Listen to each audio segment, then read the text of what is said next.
issues. Greetings, discreet defenders. Tonight we're continuing our test series of 115 grain 9mm rounds, starting with the standard pressure rounds. And why 115 grain standard pressure 9mm rounds?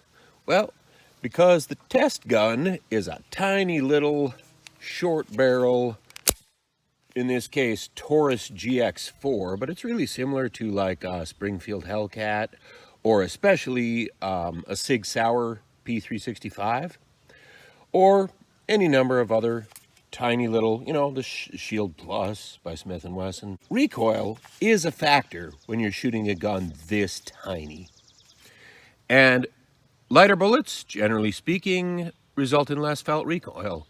So 115 grain 9mm standard pressure, less felt recoil out of the 18-ounce Taurus. All right. First up is the chronograph test. Tonight's test subject is by Underwood, one of my favorite boutique loaders.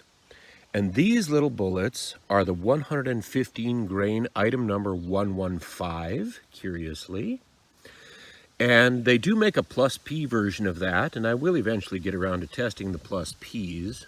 But first up, I thought I would test the standard pressure version. The list velocity on this is 1,200 feet per second. I very much doubt we'll see 12, but maybe we'll see 1,100 feet per second. Who knows? All right, let's grab 5 of these and rack them up.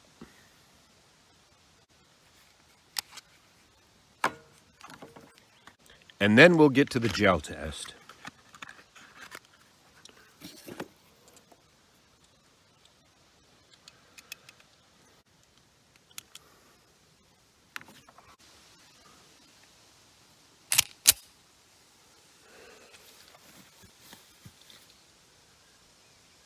Shooting from about 5 feet away.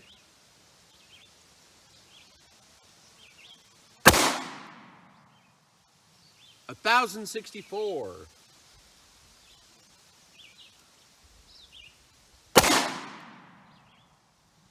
$11.08.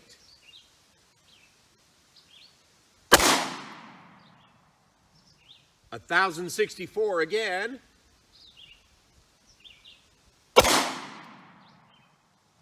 $1,009.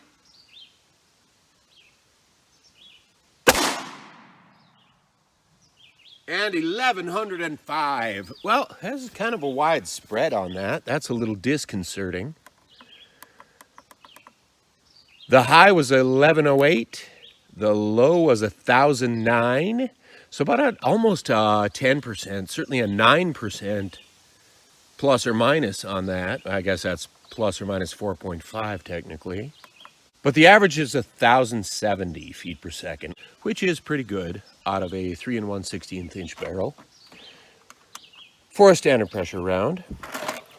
Now we will move on to the gel block portion of the test. Let's pull this one off to the side just a bit. We've kind of had a cut and splice here because this gel block is getting a little bit used up. But you can see that the total is just under about 15 inches. So that should be a pretty good test.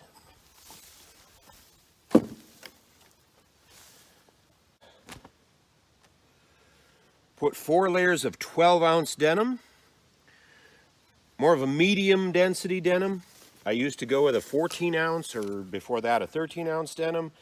And then I read that the reason the International Wound Ballistics Association and the FBI go with such a heavy clothing barrier is because the bullets come out of the gel looking more like bullets that have been extracted from human tissue in like an emergency room setting, for example. And I thought, well, that's ridiculous. You know, that's hardly a scientific reason for using such a dense clothing barrier. So I elected to scale back my clothing barrier just a bit. And a lot of people have done full clothing barrier. You know, Lucky Gunner, for example, does the FBI barrier. Shooting the Bull 410 does the IWBA barrier, which is 4 layers of 16-ounce denim, and I consider both of those tests almost ridiculous. The only reason they're using a heavy denim barrier is because, honestly, it simulates bone that a bullet may encounter in the process of passing through human or animal tissue. And that's not a very scientific simulation. If you start out with a layer of cloth that's meant to make the bullet look as though it has passed through bone, you are not being a good scientist. So we're going to start out with 4 layers of 12-ounce denim, and others go with 4 layers of t-shirt. That's fine too. I don't have a problem with that. That's a pretty realistic clothing barrier. I may adopt that standard myself someday, but for the purpose of these 9mm tests, I find 4 layers of 12-ounce denim completely acceptable. At any rate, we should know in a minute whether or not we get expansion out of this little boutique-loaded 115 grain 9mm round. It's a nice little round, very inexpensive. Actually less expensive than anything I've been able to find locally. Even the SIG 365 V-Crown is more expensive. Well, they're on sale right now, but I found these for well under $1 a round. And by 2022 standards, defensive hollow points for under $1 a round, that's a pretty decent, that's a pretty square deal. All right, gonna go through just a little high, I think, to try to avoid the old wound tracks from the previous test today.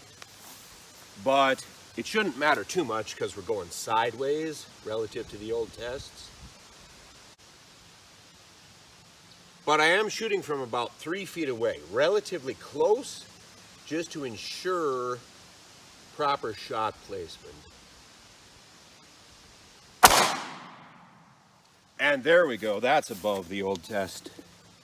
That's above the old wound tracks. All right, we have a definite capture. Very nice. Full expansion. Let's grab the ruler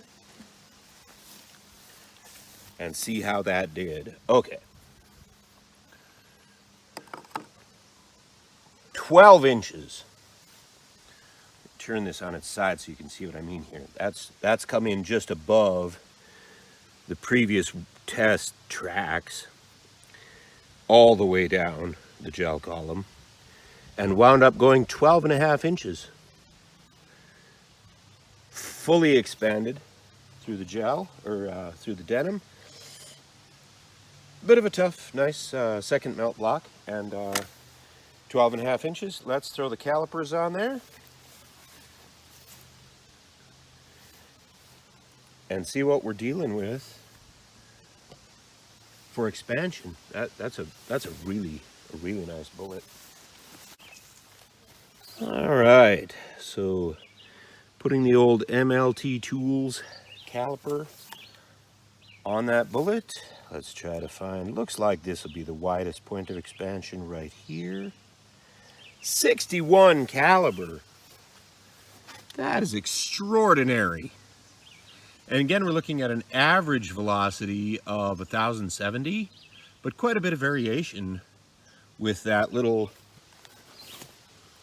Underwood 9mm item number 115. Supposed to be going 1,200 feet per second, but we got an average of 1,070. But a range between just over 1,000 and just over 1,100. But I would say, based on the expansion that we're seeing in this bullet, you don't have to worry. This little round is going to expand no matter what. With 12.5 inches of penetration, it's not too far off from the standard we've established for 115 grain standard pressure 9mm rounds. And at 1,070 feet per second, it's actually one of the higher velocity rounds that we've found in standard pressure 115 grain 9mm ammo. All right,